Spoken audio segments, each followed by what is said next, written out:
कैसे हो? बढ़िया एकदम बिंदास। तो शुरू करते हैं आज की क्लास। तो जो भी बच्चे इंटर का एग्ज़ाम दे चुके हैं, ठीक है? हमारे पास क्या है सेट ए है और ये हमारा सब्जेक्ट क्या है बायोलॉजी। यानी बायोलॉजी क्वेश्चन का क्या करने वाले हैं, जितना भी क्या है ऑब्जेक्टिव क्वेश्चन है सही-सही क्या करने वाले हैं, हम लोग आंसर जानने वाले हैं।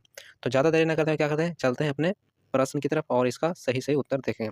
वैसे हमारे पास क्या है कुछ और भी सेट है, यदि उसका चाहते हैं जैसे सेट डी और सेट ई और सेट आई, जे भी है, चाहते हैं कि उसका भी सॉल्यूशन किया जाए, तो आप लोग क्या कर सकते हैं, कमेंट कर सकते हैं, सेट अपना नाम दे सकते हैं, उसका मैं सॉल्यूशन दे दूँगा। या फिर इसी से क्या कर सकते हैं क्वेश्चन मैच कर सकते हैं क्योंकि सारा जो सेट होता है क्वेश्चन सिर्फ क्या होता है आगे पीछे रहता है, बाकी क्वेश्चन सेम ही रहता है। तो चलिए प्रश्न पढ़ते हैं। कहता है पर क्वेश्चन नंबर फर्स्ट कहता है अपघटन के लिए कच्चे पदार्थ को क्या कहते हैं? तो ह्यूमस अकार्बनिक पदार्थ या अपरद या कार्बनिक पदार्थ। ठीक है, तो क्या बोलते हैं अपरद। ऑप्शन नंबर क्या हो जाएगा? सी हो जाएगा। चलिए जल्दी-जल्दी प्रश्न की तरफ बढ़ते हैं और इसका सॉल्यूशन करते हैं। कहता है द्वितीय उपभोक्ता को क्या कहते हैं? शाकाहारी, प्रथम मांसाहारी, द्वितीयक मांसभासी या उपभोक्ता। तो इसको क्या बोलते हैं? Primary carnivorous. ठीक है, तो इसको क्या बोला जाएगा? ऑप्शन नंबर क्या हो जाएगा हमारा? प्राथमिक मांस क्या हो जाएगा? मांसभक्षी। ऑप्शन नंबर डी कहता है, सॉरी ऑप्शन नंबर 3 कहता है, डी बोल रहे हैं, कहता है मृत, 1 मिनट, हाँ चलो, मृत सामग्री या अपरदों के खंडन द्वारा ऊर्जा के पोषण प्राप्त करने वाले को क्या कहते हैं? पुतजीवी या परपोषी या अपरदाहारी या फिर परजीवी। ठीक है, तो उस तो उसको हम लोग क्या बोलते हैं? 1 मिनट, क्या बोलते हैं? अपरदहारी। ऑप्शन नंबर क्या हो जाएगा? सी हो जाएगा। ठीक है, चलिए आगे बढ़ते हैं। अगला प्रश्न कहता है निम्नलिखित में से कौन आफृसिक का प्राणीय अभिकर्मक है? अभिकर्मक है, हाँ। ऑप्शन नंबर 1 कहता है बर्बर या गुंजन पक्षी या मक्षिका की एक जाति या चमगादड़। ठीक है, तो हमारा सही उत्तर क्या हो जाएगा? मक्षिका की एक जाति हो जाएगा। ठीक है, चलिए ऑप्शन नंबर सी हो जाएगा। अगला प्रश्न हमारा क्या बोलता है? चलो, ऑप्शन ऑप्शन उसका क्या हो जाएगा? सी हो जाएगा। चलिए इसका अगला प्रश्न कहता है कि फिफ्थ यानी पाँचवा प्रश्न हमारा क्या बोलता है कि निम्नलिखित में से कौन प्रक्रम जनसंख्या घनत्व घटाता है? यानी which of the following process decrease population density. कहता है अप्रवासन, मृत्यु, उत्प्रवासन, या ऑप्शन नंबर डी कहता है बी और सी दोनों। ठीक है, तो ऑप्शन नंबर क्या हो जाएगा? यहाँ पर बी भी हो जाएगा और सी हो जाएगा, यानी ऑप्शन नंबर बी और सी क्या हो जाएगा? दोनों, यानी ऑप्शन नंबर क्या हो जाएगा? यहाँ पर सही उत्तर डी होगा। ठीक है, चलिए आगे बढ़ते हैं। कहता है निम्नलिखित में से किसके प्रयोग से ऑस्ट्रेलिया में लाए गए नागफनी को नियंत्रित किया गया? यानी किसके प्रयोग से? यानी सैलब या कैलोट्रोपिस या पदप, ठीक है, पदभक्षी कीट या फिर विषाणु। ठीक है, तो क्या हो जाएगा हमारा सही उत्तर? इसका हो जाएगा हमारा सैलब। ऑप्शन नंबर क्या हो जाएगा? ए हो जाएगा। अगला प्रश्न कहता है, चलो ये देखो बच्चा क्या है, ए और डी, चलो इसका सही उत्तर क्या हो जाएगा? चलो कहता है कि लाइकेन किसका उदाहरण है? ठीक है, लाइकेन किसका उदाहरण है? चलो हाँ, क्या कर रहा है कि लाइकेन किसका उदाहरण है? सहोपकारिता या स्पर्धा या प्रजीविता या सहभोजिता। तो इस देखो बच्चा क्या है, ये हमारा जो बिल्कुल क्या है यहाँ पर सही है। ठीक है, चलो इसका एक नंबर तो ऐसे ही मिल गया। कहता है कि डीएनए कोशिका झिल्ली से होकर नहीं गुजर सकता क्योंकि डीएनए डीएनए खलियास्तान अणु, यानी डीएनए क्या है बताना है। ठीक है, तो क्या हो जाएगा हमारा? हाइड्रोफोबिक या हाइड्रोफिलिक या एम्फीपैथिक या फिर उदासीन। तो हमारा क्या हो जाएगा? हाइड्रोफिलिक, यानी ऑप्शन नंबर क्या हो जाएगा? बी हो जाएगा। चलिए आगे बढ़ते हैं। कहता है कि पीसीआर में, चलो क्वेश्चन नंबर का 9 कहता है कि पीसीआर में प्रयोग किया जाने वाला ताप अस्थायी डीएनए पॉलीमरेज किस जीवाणु से पृथक किया जाता है? तो किससे पृथक पृथक किया जाता है? तो थर्मस एक्विटेक्स से या ई कोलाई या सेलोमोना या यू बैक्टीरिया। ठीक है, यू बैक्टीरिया से। तो क्या हो जाएगा? थर्मस एक्विटेक्स से। ऑप्शन नंबर क्या हो जाएगा? ए हो जाएगा। अगला प्रश्न कहता है कि वीटी जीव विष प्रोटीन क्यों बेसिलस को नहीं मारता है? तो क्यों नहीं मारता है? तो कहता है बीटी जीव विष प्रोटीन को निष्क्रिय प्रक्रिया विष के रूप में होता है, या बीटी जीव विष प्रोटीन बेसिलस द्वारा हानिकर रूप में बदल दिया जाता है, या फिर कहता है बीटी जीव विष प्रोटीन को बेसिलस का एक एंजाइम निष्क्रिय कर देता है, या इनमें से क्या हो जाएगा सही? ठीक है, थोड़ा क्वेश्चन नंबर क्या करते हैं, थोड़ा इंग्लिश वाला पढ़ लेते हैं। ठीक है, क्योंकि हम थोड़ा क्या थोड़ा इंग्लिश से थोड़ा इजीली कन्फर्म हो जाए। कहता है कि why does BT toxin protein not killed the bacillus. ठीक है, तो ऑप्शन नंबर कहता है कि BT toxin protein exist as inactive protein. तो ऑप्शन नंबर क्या हो जाएगा? ए हो जाएगा। ठीक है, यहाँ पर क्या हो जाएगा? ऑप्शन नंबर ए ही हो जाएगा, जो क्या है बिल्कुल यहाँ पर सही है। ठीक है, सही है। चलो आगे बढ़ते हैं। कहता है कि सुकृत्रिम मेला, ठीक है, मेलवा डेगाइन, ठीक है, नाम भी ऐसा ऐसा रहता है, मेलवा डेगाइन इग्नोगेनेसिया से तंबाकू के पौधों को संक्रमित होने से रोकने हेतु किस तकनीक का प्रयोग किया गया? आरएनए अंतरक्षेप या क्राई प्रोटीन या कायिक संकरण या फिर कीटनाशक। तो हमारा क्या हो जाएगा? आरएनए अंतरक्षेप, यानी आरएनए इंटरफेरेंस हो जाएगा। ठीक है, अगला क्वेश्चन नंबर कहता है जिन चिकित्सा का पहला प्रयोग निम्नलिखित में किस एंजाइम की कमी को दूर करने के लिए किया गया? ठीक है, किस एंजाइम को किस एंजाइम को कमी को पूरा करने के लिए किया गया था? ठीक है, तो डीएनए पॉलीमरेज या यूरिसिल डीएनए ग्लाइकोसिलेज या क्या हो जाएगा एंडोसिन डीएमोनिएज। ठीक है, या फिर बीटा ग्लाइकोटो ग्लाइकोटोसिडेज। ठीक है, तो हमारा क्या हो जाएगा? एंडोसिन एमिनेज, ठीक है, डी एमिनेज। ऑप्शन नंबर क्या हो जाएगा? सी हो जाएगा। अगला प्रश्न हमारा कहता है, चलो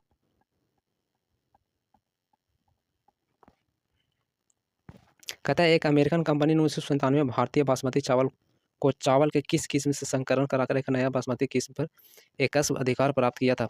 AR36, पूसा 11 गैस, या अर्धबौनी चावल की किस्म, या इंडिका चावल। तो किसका किया था? तो हमारा का जो एक अर्धबौनी चावल की किस्मत है, यानी ऑप्शन नंबर क्या हो जाएगा? सी हो जाएगा।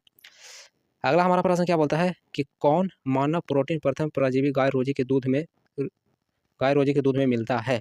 तो कौन मिलता है? तो हमारा अल्फा क्या हो जाएगा? अल्फा लैक्टोबिडियम हो जाएगा। ये लैक्टो, ठीक है, ये क्या हो जाएगा? एल्बुनियम, यानी ऑप्शन नंबर क्या हो जाएगा? बी। बी क्या? बिल्कुल सही है। ये तो देखते के साथ आंसर बनने वाला था। चलो चलो अगला प्रश्न हमारा कहता है कि निम्नलिखित में किस विषाणु में बिलोम ट्रांसक्रिप्टेज एंजाइम है? Which of the following virus has reverse transcripted enzyme, ठीक है, तो TMV, या बैक्टीरियोरिफेज, या ऑप्शन नंबर सी कहता है HIV, या फिर ऑल ऑफ द, यानी इनमें से सभी। तो क्या हो जाएगा? हमारा HIV होगा, ठीक है, ऑप्शन नंबर क्या हो जाएगा? सी हो जाएगा यहाँ पर। कहता है अगला प्रश्न कहता है निम्नलिखित में कौन सा ड्रग डोपामिन के परिवहन में बाधा डालता है? तो कौन डालता है? तो हमारा क्या हो जाएगा?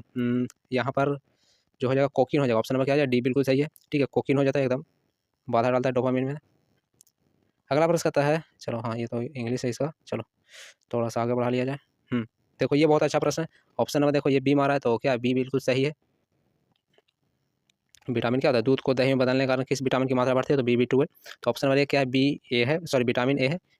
देखो विटामिन B2 है, विटामिन B12 होता है, यानी ऑप्शन नंबर देखो डी होगा, ठीक है। देखो इसी तरह से क्या होता है, हड़बड़ी में क्या होता है, गलत हो जाता है। जो क्या है यहाँ देखो B2 है, लेकिन होता क्या है? विटामिन B2 है। तो ऑप्शन नंबर क्या हो जाएगा? यहाँ पर डी होगा। इसका देखो गलत हो गया, ठीक है, गलत हो गया, ऑप्शन नंबर डी हो जाएगा, ठीक है। अगला प्रश्न हमारा कहता है कि निम्नलिखित में से कौन सा रक्त कोलेस्ट्रॉल को कम करने वाला कारक है? स्टेनिन, या साइक्लोस्पोरिन ए, या एंटीबायोटिक, या स्ट्रेप्टोकाइनेज, ठीक है। तो हमारा क्या हो जाएगा? स्टेनिन। ऑप्शन नंबर क्या हो जाएगा? ए हो जाएगा। ए क्या है? बिल्कुल यहाँ पर सही है। चलो अगला प्रश्न कहता है कि निम्नलिखित में से कौन सा युग्म गलत है? चलो हाँ, क्या कहता है? आपको जोड़ा दिखाना है, जो कि आपको क्या कहता है? साइक्लोस्पेरिन ए, या कवक से उत्पादित, चलो बिल्कुल सही है। फिर कहता है स्टेनिन ईस्ट से क्या है? उत्पादित, बिल्कुल सही है। स्टेट्रोकाइजन जीवाणु से उत्पादित, बिल्कुल सही है। ब्यूटोइरिक अम्ल कवक से उत्पादित। तो ऑप्शन नंबर क्या है? डी क्या है? यहाँ पर युग्म ये हमारा क्या है? गलत है। ऑप्शन नंबर क्या हो जाएगा? डी हो जाएगा, यानी इसका सही उत्तर डी हो जाएगा।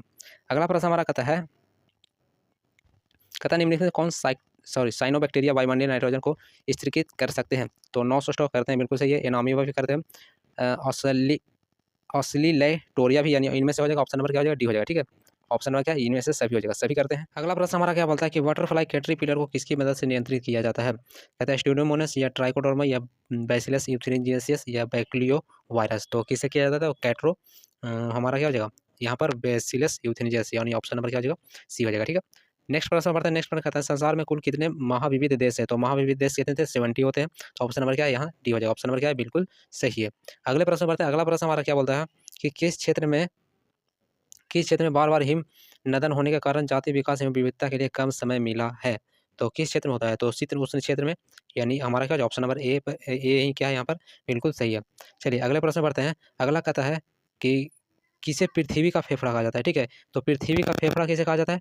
तो वन को, शीतोष्ण क्षेत्र को, या अमेजन वर्षा वन को, या उष्णकटिबंधीय शबनम। तो हमारा क्या हो जाए? अमेजन वर्षा वन को क्या कहा जाता है? पृथ्वी का फेफड़ा कहा जाता है, क्योंकि सबसे ज़्यादा ऑक्सीजन यहीं से आता है। अगला प्रश्न हमारा कहता है कि निम्नलिखित से कौन सा जाति अतिदोहन की वजह से विलुप्त हुई है? तो सबसे ज़्यादा विलुप्त जो होने का जो कारण है वो क्या है? पैसेंजर क्या है? कबूतर है। मतलब इस जाति को क्या है? मतलब ये जाति क्या है? ज़्यादा विलुप्त हुई है, ठीक है।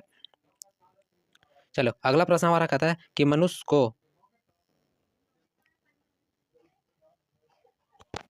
चलो फिर कहता है कि मनुष्य को प्रकृति से प्रत्यक्ष रूप से अनगिनत आर्थिक लाभ मिलना जैव विविधता के संरक्षण के लिए तर्क है।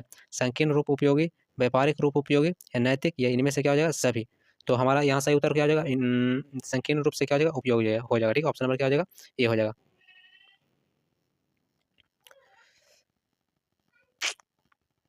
क्या हो गया? चलो कहता निम्नलिखित से कौन से एक पारितंत्र का प्राथमिक उपभोक्ता नहीं है? ठीक है, जंतुपलवक, गाय, टिड्डे, या फिर भेड़िया। तो हमारा क्या हो जाएगा? भेड़िया। इसका क्या है? बिल्कुल सही है, भेड़िया। चलो आगे बढ़ते हैं। अगला प्रश्न कहता है कि प्रकाश संश्लेषण संक्रिय विकिरण का कितना प्रतिशत पादप प्रग्रहण करता है? ठीक है, 50%, 2 से 10% या 10% या फिर 20%। तो कितना हो जाएगा? 2 से 10%। ऑप्शन क्या है? बी बिल्कुल सही है। अगला हमारा प्रश्न क्या बोलता है कि निम्नलिखित में से कौन अधिक वनमानुष की तरह रहते रहते थे? ठीक है, सॉरी, ड्रायोपिथेकस या रामापिथेकस या होमो इरेक्टस या ऑस्ट्रेलियोपिथेकस। तो हमारा क्या हो जाएगा? होमो सॉरी, यहाँ पर निम्नलिखित कौन सा अधिक वनमानुष की तरह रहते थे? तो हमारा क्या हो जाएगा? ड्रायोपिथेकस हो जाएगा। ऑप्शन नंबर क्या हो जाएगा? डी हो जाएगा। फिर हमारा कहता है कि चलो, निम्नलिखित में किस एंजाइम के कारण लैक्टोज जीवाणु कोशिका में प्रवेश करता है? तो बीटा गैलेक्टोएस्टरेज या परमीएज या ट्रांस क्या है हमारा ट्रांस हाँ, ट्रांस एसिटाइलेज या लैक्टेज। तो हमारा क्या हो जाएगा? परमीएज हो जाएगा। ठीक है, ऑप्शन नंबर क्या हो जाएगा? बी हो जाएगा। बी बिल्कुल क्या है? सही है। ठीक है, अगला हमारा प्रश्न कहता है कि विच ऑफ सॉरी, हाँ ये तो इंग्लिश है, उसका कहता है कि किसने बताया, एक मिनट, हाँ, किसने बताया कि द्विकुंडलीय डीएनए में प्यूरिन नाइट्रोजनी क्षार के योग प्राइडिमेन नाइट्रोजन क्षार के योग के बराबर होते? तो मिसर, वाटसन तथा क्रिक या विल्किसन या चारगॉफ, सॉरी चारगॉफ करा। तो हमारा क्या हो जाएगा? चारगॉफ। ऑप्शन में क्या हो जाएगा? डी हो जाएगा। ठीक है, अगला हमारा कर 31 हो गया हमारा। हाँ चलो, 32 प्रश्न कहता है हमारा कि एक प्रारूपी न्यूक्लियोसोम का बना होता है। तो हमारा क्या हो जाएगा? डीएनए के 204 युग्म। हाँ चल बिल्कुल, डीएनए के 204 युग्म। हाँ बिल्कुल सही है। हिस्टोगोन अष्टक, ये भी हमारा सही है। Option number C. ठीक है, ऑप्शन नंबर सी में क्या है? ए और बी दोनों दिया है। ऑप्शन नंबर क्या सी हमारा है? या अम्लीय प्रोटीन। तो क्या है इसका? ऑप्शन नंबर सी बिल्कुल सही है। ठीक है, अगले प्रश्न पढ़ते हैं कि हर से, ठीक है, हमारा क्या कर रहा है? क्वेश्चन कर रहा है कि हर से एवं चेन ने अपने प्रयोगों के आधार पर क्या बताया? ठीक है, हर से और चरण ने अपने प्रयोगों के आधार पर क्या बताया था? डीएनए में मिलकर जीवाणु में क्या करते हैं? प्रवेश करते हैं। ठीक है, यही बताया। तो कहता है कि विषाणु से प्रोटीन निकलकर जीवाणु में प्रवेश करते हैं, विषाणु से डीएनए निकल कर जीवाणु में प्रवेश करते हैं। तो ऑप्शन नंबर क्या है? यही बताया था, विषाणु से डीएनए निकल कर जीवाणु में क्या करते हैं? प्रवेश करते हैं। ऑप्शन नंबर क्या हो जाएगा? डी हो जाएगा। फिर कहता है अव्यक्त का अलग होना। ठीक है, व्यक्त का आपस में जुड़ना क्या कहलाता है? अव्यक्त का अलग होना, व्यक्त का आपस में जुड़ना क्या कहलाता है? संबंधन। तो ऑप्शन नंबर ए में ही दिया गया है। ये सब तो मौखिक क्वेश्चन है, क्वेश्चन बहुत आसान आसान है। चलो, कहता है हमारा क्वेश्चन के निम्नलिखित में कौन सा कथन अनुवांशिक कोड के बारे में गलत है? ठीक है, गलत बता रहा है, यानी हर एक क्वेश्चन पढ़ना पड़ेगा कौन सा गलत बता रहा है। परकुट परकुट त्रिक होता है। ठीक है, परकुट त्रिक होता है। यह असिंग एवं विशिष्ट होता है। ठीक है, कहता है कौन सा गलत है, यानी रॉन्ग बताना है। तो ये भी सही है, ये भी सही है। यह अपहासिक होता है, ये भी क्या है हमारा सही। सभी 64 परकुट अमीनो अम्ल का कूट लेखन करते हैं। तो ये हमारा क्या है? गलत है। ऑप्शन नंबर क्या हो जाएगा? यहाँ पर डी क्या है? बिल्कुल सही हो जाएगा। अगला प्रश्न हमारा कहता है 35 हो गया, 36। चलो, निम्नलिखित में से किस वैज्ञानिक ने पाया कि प्रतिबंधन एंडियोन्यूक्लियेज में डीएनए स्ट्रैंड को एक विशेष आकृति में काटने की क्षमता होती है? तो हमारा क्या हो जाएगा? हर्बर्ट बॉयर ने, यानी ऑप्शन नंबर क्या है? ये में ही क्या बिल्कुल सही है। चलिए अगले प्रश्न पढ़ते हैं। अगला कहता है कि डीएनए को एक विशिष्ट जगह पर काटना किस एंजाइम के कारण संभव हुआ? तो प्रतिबंधन एंडियोन्यूक्लियेज या एल्काइनन फॉस्फेज या डीएनए लाइकेज या न्यूक्लियेज। तो हमारा क्या हो जाएगा? प्रतिबंधन एंडियोन्यूक्लियेज। ऑप्शन नंबर क्या हो जाएगा? ये हो जाएगा। अगला प्रश्न कहता है हमारा कि उत्पादनों का अधिक मात्रा में उत्पादन हेतु संवर्धन का अधिक आयतन निम्नलिखित में से किसमें संशोधित किया जाता है?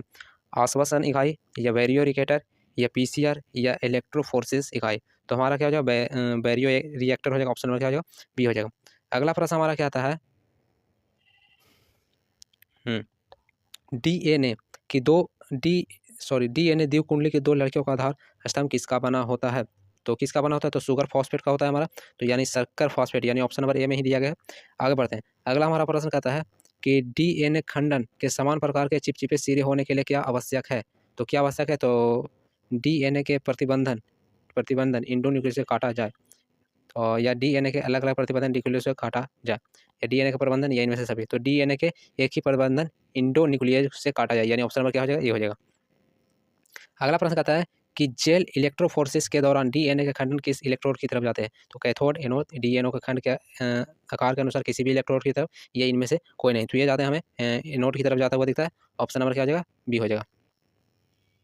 चलो, अगला प्रश्न कहता है निम्नलिखित में से, एक मिनट, हाँ, कहता है कि निम्नलिखित में से कौन सा अनुक्रम है जहाँ से क्लोनिंग संवाहक का प्रतिकृतियां प्रारंभ होता है? तो हमारा क्या हो जाएगा? टेट का पावर आर, एम्पियर का पावर आर, या फिर ओरी या एक्स से जाता। तो क्या हो जाएगा? ओरी हो जाएगा। ऑप्शन नंबर क्या हो जाएगा? सी हो जाएगा। चलो, नेक्स्ट प्रश्न बढ़ता है। नेक्स्ट प्रश्न कहता है कि यदि किसी व्यक्ति का रुधिर वर्ग ए बी है तो उसका जीनोटाइप क्या होगा? तो उसका जीनोटाइप क्या होगा? ए बी हो ए आई ए बी, यानी ऑप्शन नंबर क्या हो जाएगा? डी हो जाएगा। ठीक है, ऑप्शन नंबर क्या हो जाएगा? डी हो जाएगा। यदि पौधे का जीनोटाइप, ठीक है, पौधे का genotype A A B B C C है, तब कितने प्रकार के युग्म बनेंगे? तो 2, 4, 8 या 16, तो कितने प्रकार के युग्म बनेगा? तो हमारा क्या हो जाएगा? 8 हो जाएगा। ऑप्शन नंबर क्या हो जाएगा यहाँ पर? सी हो जाएगा। ठीक है, इसको निकालने का तरीका क्या है? तो गैमेट्स की संख्या का क्या करते हैं हम लोग? फॉर्मूला क्या करते हैं? यूज करते हैं। तो हमारा क्या हो जाएगा? 2 पावर 4 8 हो जाएगा। 2 पावर क्या हो जाएगा? हाँ ठीक है, 8 हो जाएगा। चलो, कहता है कि निम्नलिखित में से कौन क्रोमोसोमीय विकार नहीं है? क्रोमोसोमीय विकार नहीं है, तो क्लाइनोफेल्टर सिंड्रोम या टर्नर सिंड्रोम या डाउन सिंड्रोम या हेमोफोलिया। ठीक है, तो ऑप्शन नंबर क्या हो जाएगा हमारा? डी हो जाएगा। ठीक है, हेमोफोलिया। चलिए नेक्स्ट प्रश्न पढ़ते हैं। नेक्स्ट प्रश्न कहता है कि निम्नलिखित में किस जंतु में लिंग निर्धारण क्रोमोसोम समुच्चय की संख्या पर निर्भर करता है? पक्षी, मधुमक्खी, टिड्डा या स्तनपायी। तो हमारा क्या हो जाएगा? मधुमक्खी हो जाएगा, हनी भी हो जाएगा।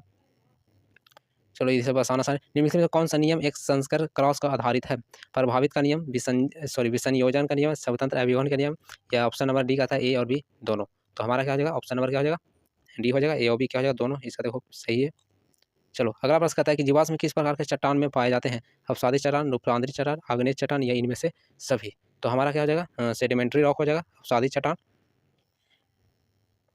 जानवरों में निम्नलिखित में कौन सा समझात अंग के उदाहरण है? ठीक है, समझात अंग के उदाहरण है।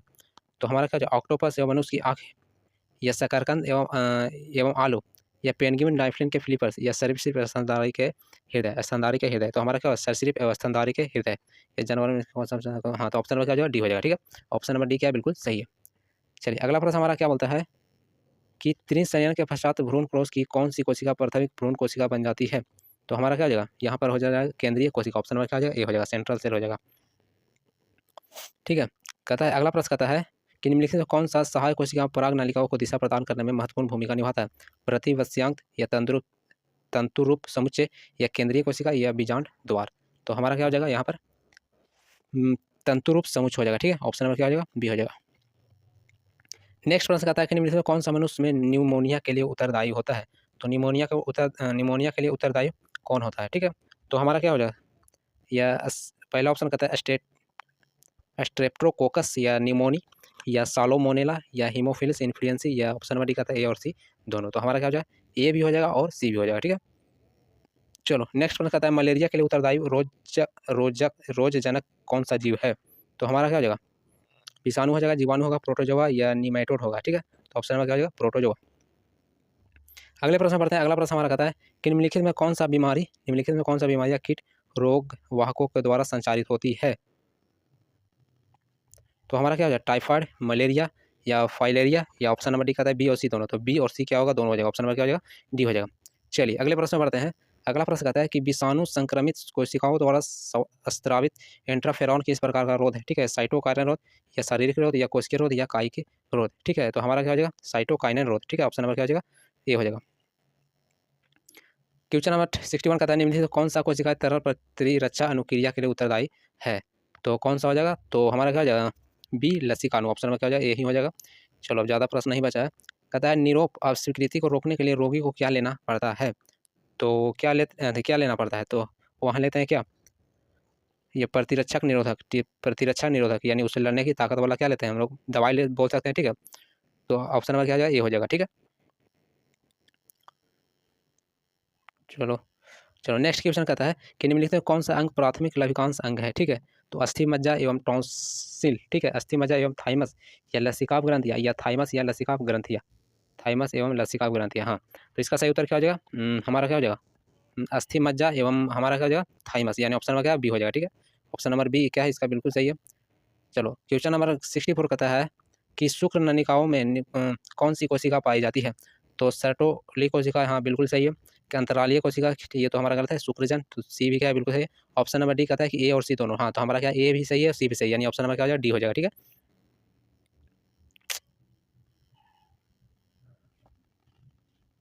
चलो कहता है अगला क्वेश्चन कहता है हमारा कि भ्रूण के पाद एवं अंगुलियां सकभ्रता के कितने माह के अंत विकसित होते हैं? ठीक है, 1 माह, 2 माह, 3 माह, या फिर 6 माह। तो कितना माह? तो 3 माह हो जाएगा। इसका बिल्कुल सही है।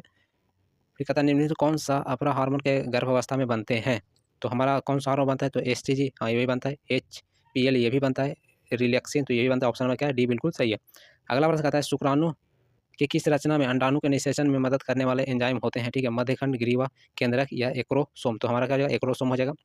अगला प्रश्न कहता है हमारा कि निम्नलिखित में से कौन सा कोशिका अनुगीत है, ठीक है। अंडन जानी, प्राथमिक अंडक या द्वितीय अंडक या इनमें से सभी, तो क्या हो जाएगा, द्वितीय अंडक हो जाएगा, ठीक है। नेक्स्ट प्रश्न कहता है भारी मात्रा में कार्पस ल्यूटिकस से स्रावित प्रोस्टोजोन की मुख्य भूमिका क्या है, गर्भाशय के एंड्रोमेट्रियम का क्या करता है, रख रखाव करता है। तो ऑप्शन नंबर ए क्या बिल्कुल सही है। अगला प्रश्न हमारा क्या बोलता है, चलो अगला प्रश्न कहता है कि जो भ्रूण 8 ब्लास्टोमियर से अधिक का होता है उसका परिवर्तन हेतु गर्भाशय में स्थानांतर क्या कहलाता है। तो क्या कहलाता है, तो IVF या स्ट्राइटोराइन ट्रांसफर, तो ये क्या है, बिल्कुल सही लग रहा है। जाइगोट इंट्राफलोपियन ट्रांसफर, ये सही नहीं है। या ICSI, ठीक है, ICSI, तो ऑप्शन नंबर क्या हो जाएगा यहाँ पर, बी बिल्कुल सही हो जाएगा, ठीक है। तो इसी तरह से आपका क्या है, टोटल 70 प्रश्न का हम लोग क्या किए हैं, MCQ जितना भी था हम लोग क्या किए हैं, सॉल्यूशन किए हैं। इस तरह से जो भी सब्जेक्ट होगा आपको क्या होगा, आंसर की दे दिया जाएगा एकदम बहुत ही फास्ट। उम्मीद है कि आपको क्लास समझ में आया होगा, इसमें किसी प्रकार की कोई भी दिक्कत नहीं होगा। चैनल पर नए हैं तो क्या कर लीजिए सब्सक्राइब, ताकि आपको जो भी लेटेस्ट क्लास हो उसका आपको नोटिफिकेशन मिल सके। तब तक के लिए बाय बाय, मिलते हैं हम लोग नेक्स्ट क्लास में।